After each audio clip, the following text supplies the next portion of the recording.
So hello everyone, and I hope everyone is well at such an early time in the morning. And I hope all the people who are healthcare workers and the people out there who are in my class who are dealing with the public are doing well. It's hard to be isolated and tied up like this, but there's nothing we can do at this point. So we've got to deal with this. Please, all everybody, stay healthy.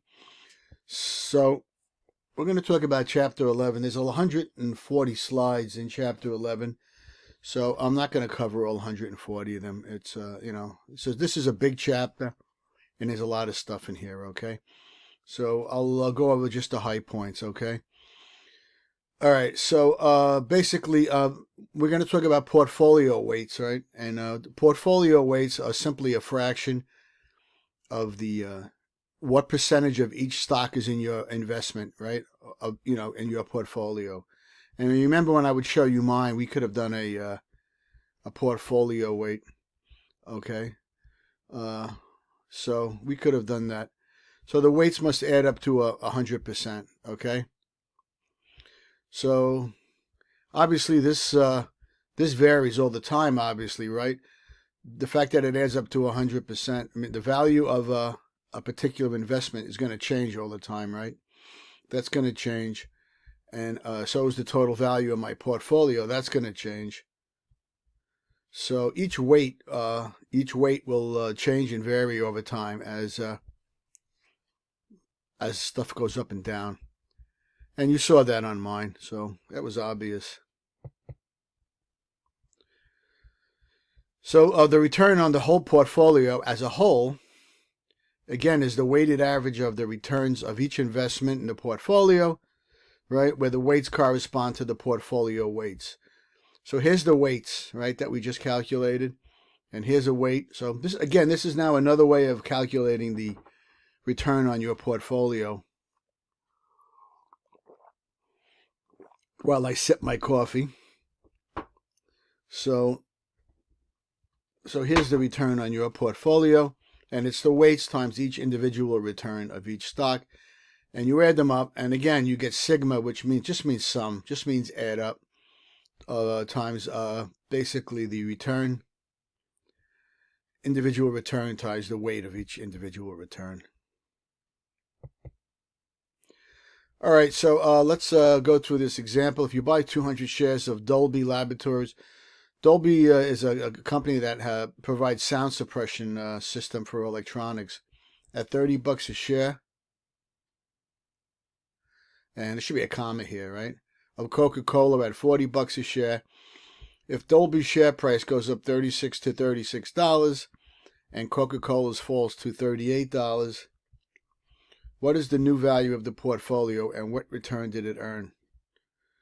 So after the price change, what are the portfolio weights? Okay, so we'll go through the simple example.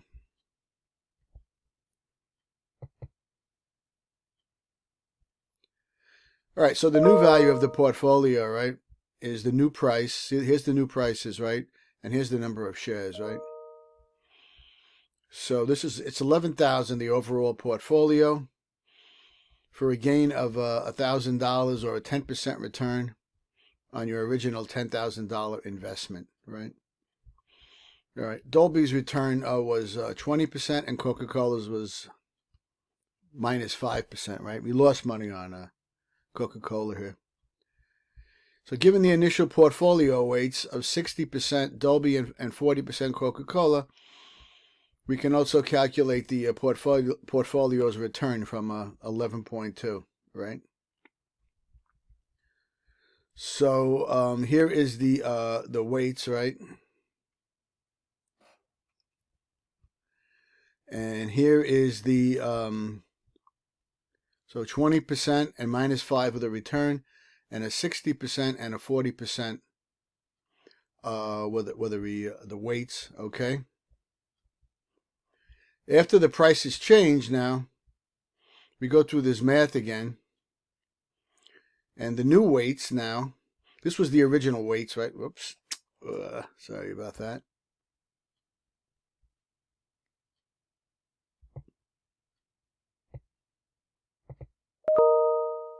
Hold on. I gotta stop touching things. So after the price change, the new weights are now 200 and 100, and now it's $36. Now it's $36. Now it's $36 and $38. So the new weights now are 65.45 instead of 60%, right?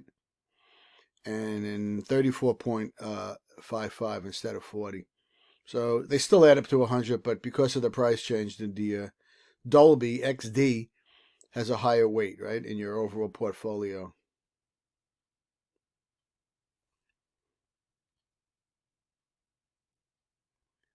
All right. So let's move on to the next.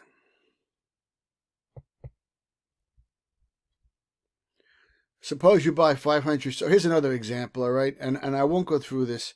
Again, if anybody has any question on the example, just to save some time, you can go through these. They're actually quite straightforward, just like the other one. And again, here's the portfolio return overall, and here's the weights. Okay. So you can do that, all right? And here's everything after the price change. Here's the weights after the price change. The new portfolio weights have changed.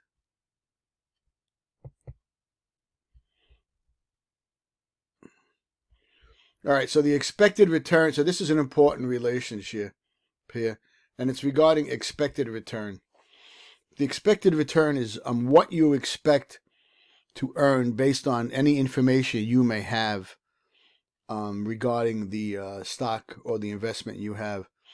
You may have heard some good news or bad news, so you expect the return to either have gone up or have gone down. Okay, now that's different. That's different than your required return. There's actually a difference between expected and required return. The required return is something you absolutely desire because you saw some other investment that can do just as well. So you require to beat that return, okay? However, you have just gotten some news and your expected return is not going to be what you required, okay? So there's a difference between expected and required return, and also realized return, which is what you actually ended up with. So here's the expected return on what you calculated 2 minutes ago in those previous slides.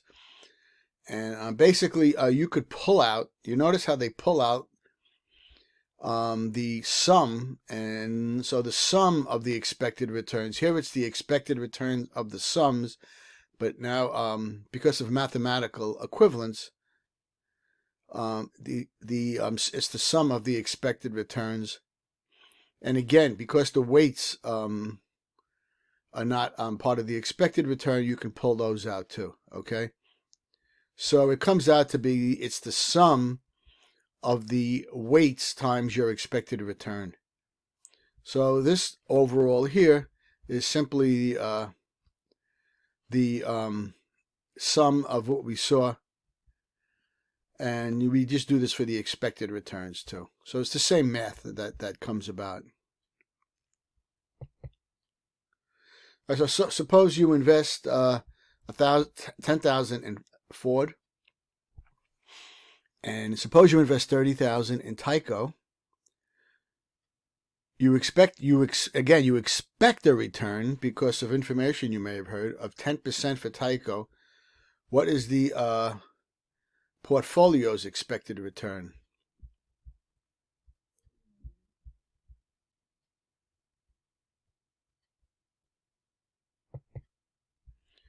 You invested 40,000 in total, so your portfolio weights are as 10,000 and over 40, right? Is a 25% weight, and here's the 75% weight. Therefore, your portfolio's expected return, right, is 0.25 times 10. This is for Ford, right? And 0.75 times 16. So where'd that 16 come from? So you expect a return of 10% for Tyco. Oh, I'm sorry. This is Tyco. Hold on. I think there's some mistakes here. 0.25 for Ford. And I believe there's a mistake here, okay? If this is 0.25 for Ford, okay? If that's correct, let's see. Let's go back. 10,000 in Ford. You expect a return of 10%, it says, for Tyco. So 0.25, this should be 0.75 times 10. For everyone see that? For Tyco, there's a mistake here. This should say 0.75 times 10. This should be 0.25 times 16, which they give you. Anyway, there's a problem here. Let me check the textbook real quick. Okay, I'm back. There was a mistake in your book. So they transposed the 10% and 16%. So I highlighted it in red here. So I fixed it now. So 25% in Ford, and that's 16. And they said 10% for Tyco, and that was 0.75. So the expected return comes out to be 14.5%. Make sure you make a note that the example in your book actually changes the name of the companies, all right? So somehow between these slides and the printing of your textbook, they changed the company names. But the math in your book is correct.